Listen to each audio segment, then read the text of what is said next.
جو سلفی علماء ہوتے ہیں ان کے بارے میں یہ تاثر پیدا کرتے ہیں کہ ان کو کچھ نہیں آتا ہے، یہ صرف وضو کے مسائل، طہارت کے مسائل، حیض و نفاس کے مسائل صرف یہی جانتے ہیں، اس کے علاوہ ان کو اور کچھ پتہ نہیں ہوتا، اور اپنے آپ کو مفکر اور اسکالر اور پتہ نہیں کیا کیا بنا کر کے پیش کرتے ہیں۔ اور ان کے پاس کون سا علم ہوتا ہے سوائے جھوٹ بولنے کے، ادھر ادھر کی سیاسی باتیں کرنے سے، اور قصہ اور کہانی سنانے کے چنانچہ فلاں جگہ ایسا ہو رہا ہے، فلاں جگہ ویسا ہو رہا ہے، جھوٹی خبریں، یعنی میڈیا کی جھوٹی خبریں لوگوں تک پہنچانے کے علاوہ، خبری لال بننے کے علاوہ ان کے پاس اور کون سی چیز ہوتی ہے؟ کہیں کا کوئی مظلومیت بھری کہانی ہوگی، اس کو سنا کر کے اور لوگوں کو جذبات میں مبتلا کرتے ہیں۔ اس کے علاوہ کوئی علم، دین کا کوئی گہرا علم، جسے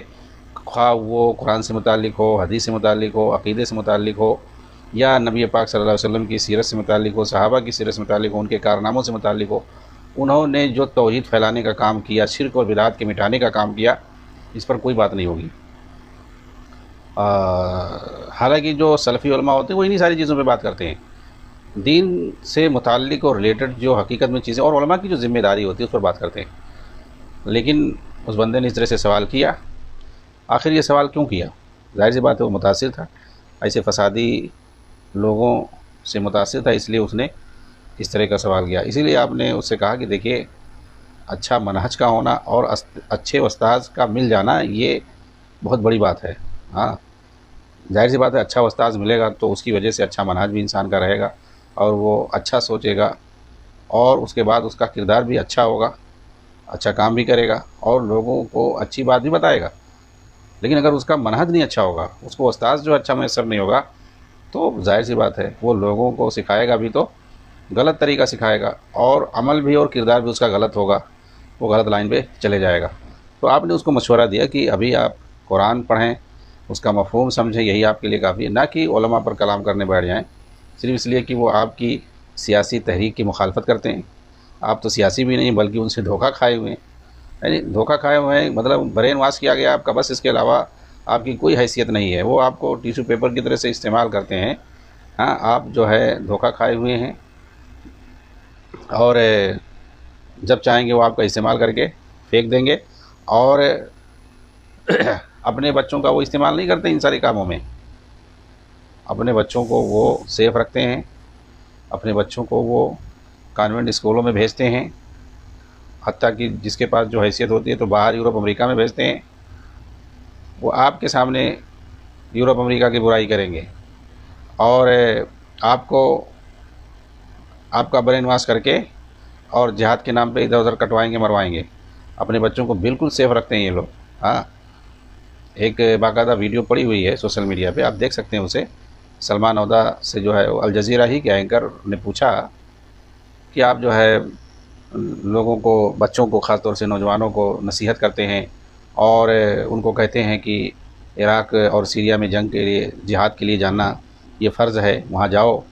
لڑائی کے لیے، اور وہاں پہ فرض ہو چکا ہے جہاد، تو آپ یہ نصیحت کرتے ہیں اور دوسروں کو دعوت دیتے ہیں جہاد پر جانے کے لیے، حالانکہ فتنے کی جگہ ہے ایسا اور ویسا۔ لیکن کیا، چلو آپ کے حساب سے اگر اسے جہاد مان لیا جائے تو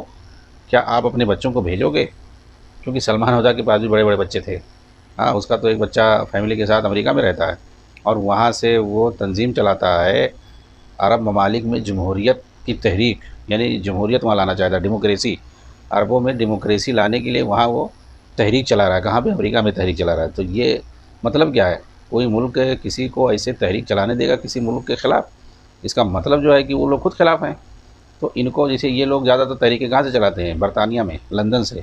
اور امریکہ سے۔ تو امریکہ اور برطانیہ سے، جو کہ مسلمانوں کے دشمن ہیں، وہاں بیٹھ کر کے یہ مسلم حکمرانوں کے خلاف، مسلم حکومتوں کے خلاف تحریکیں چلاتے ہیں، اور یہ دوسروں کو کہیں گے کہ یہ یورپ امریکہ کے غلام ہیں، حالانکہ ان کی اصلی غلامی یہ لوگ کرتے ہیں وہاں جا کر کے، ان کا ایجنڈا یہ لوگ پورا کرتے ہیں، ان کا ایجنڈا یہ لوگ آسان کرتے ہیں۔ تو بہرحال،